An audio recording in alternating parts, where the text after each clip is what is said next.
दुनिया का सबसे बड़ा चावल उत्पादक देश बन चुका है। 15 करोड़ टन से अधिक चावल का उत्पादन ये छोटी उपलब्धि नहीं है। हमारे बीच में हमारे प्रदेश के सेक्रेटरी महामंत्री जी उपस्थित है। जय श्री राम, जय श्री राम, जय श्री राम, जय श्री राम।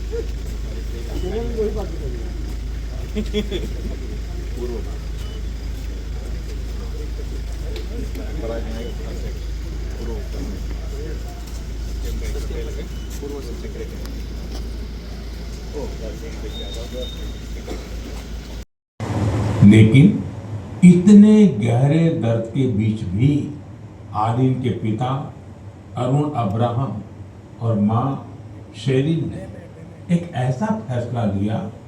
उन्हें एक डोनर का हार्ट मिला जिसकी मृत्यु हो गई थी।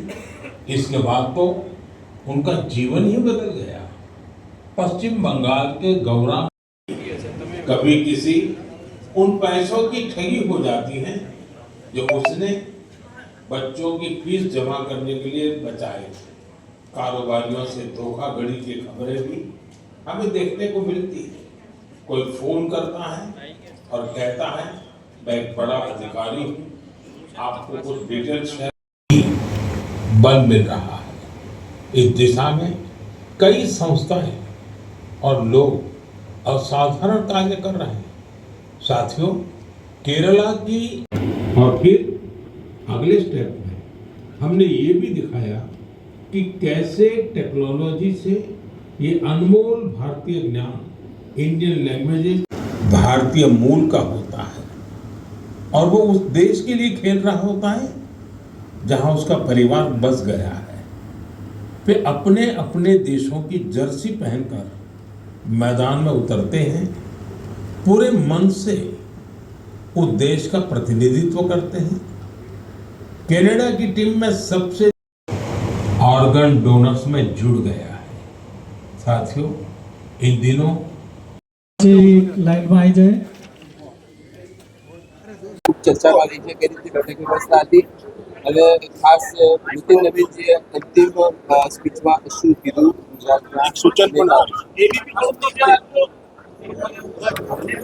વિશ્વની સૌથી મોટી પાર્ટીના યુવા અધ્યક્ષ આદરણીય નીતિન નવીનજીના ગુજરાતના 3 દિવસના પ્રવાસમાં 20, 21 અને 22 તારીખ સુધીના પ્રવાસમાં આજે ખાસ કરીને ગુજરાતની અને દેશની હેરિટેજ સિટી અમદાવાદ અને એમાંય અમદાવાદના આ પ્રતિષ્ઠિત નામાંકિત હેરિટેજ એરિયા કે જે એરિયાના લોકોનું યોગદાન નહીં ફક્ત અમદાવાદ શહેરના વિકાસ પરંતુ ગુજરાતના વિકાસ અને રાષ્ટ્રીય રાજનીતિના વિકાસ, રાષ્ટ્રીય વિકાસમાં પણ જે લોકોનું યોગદાન રહ્યું છે એવા વિસ્તારમાં આજે આદરણીય પ્રધાનમંત્રીશ્રીજીની મન કી બાતના કાર્યક્રમ સાંભળવાનું, સામૂહિક સાંભળવાનું આયોજન થયું હતું।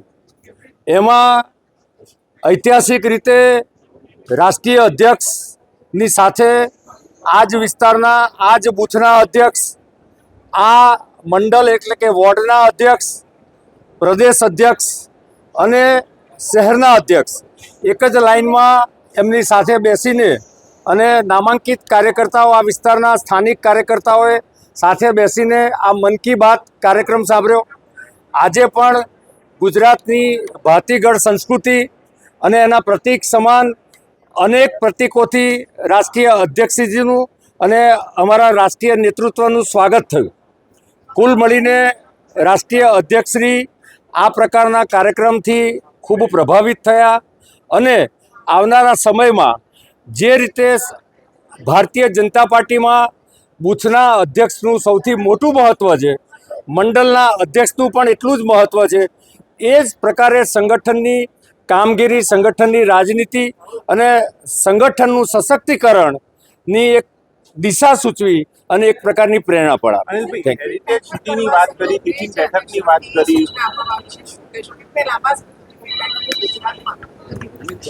આદરણીય નરેન્દ્રભાઈની માર્ગદર્શનમાં ઘણા વર્ષોથી ભારતીય જનતા પાર્ટી નહીં ફક્ત ગુજરાત પરંતુ દેશની ભારતીય જનતા પાર્ટીમાં એક ટિફિન બેઠકની સંસ્કૃતિ એ ડેવલપ થયેલી છે અને કુલ મળીને અનેક એવી ટિફિન બેઠકોની એક પ્રકારની સામાજિક સમરસતા, સાથે બેસીને સંગઠનના કાર્યક્રમો, સાથે બેસીને આગામી મહિનાની કાર્યક્રમોની રીતની રણનીતિ, રાજકીય નીતિ, સામાજિક નીતિ, સેવાકીય નીતિના કાર્યક્રમો, આ પ્રકારની ચર્ચાની એક સંસ્કૃતિ એ ભારતીય જનતા પાર્ટીએ એકમાત્ર રાજકીય પાર્ટી છે કે જેણે આ ડેવલપ કરી છે અને એ સમયાંતરે ગુજરાત અને દેશમાં ચાલતી હતી અને એ ચાલી પણ રહી છે.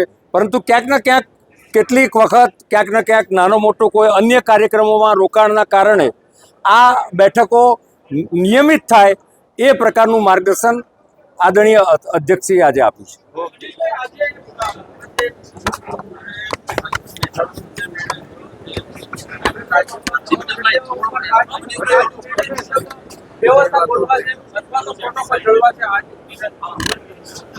જો ભારતીય જનતા પાર્ટીની પ્રકૃતિ એ સંગઠનની પ્રકૃતિ છે અને ભારતીય જનતા પાર્ટી હંમેશા પાયાનો કાર્યકર, એમાંય ખાસ કરીને પેજ પ્રમુખ, બૂથ પ્રમુખ, વોર્ડ પ્રમુખ, એ રીતે સંગઠનની અમારી જે ચેનલ છે એ ચેનલ આધારિત કાર્યક્રમો કરતી હોય છે, કામ કરતી હોય છે. આજે પણ એનું સ્પષ્ટ એક ઉદાહરણ અહીંયા મન કી બાતના કાર્યક્રમમાં જોવા મળ્યું છે કે જેમાં એક જ રોમાં રાષ્ટ્રીય અધ્યક્ષ, પ્રદેશ અધ્યક્ષ, શહેર અધ્યક્ષ, વોર્ડ અધ્યક્ષ અને બૂથ અધ્યક્ષ બેઠા હોય અને મન કી બાતનો કાર્યક્રમ સાંભળ્યો.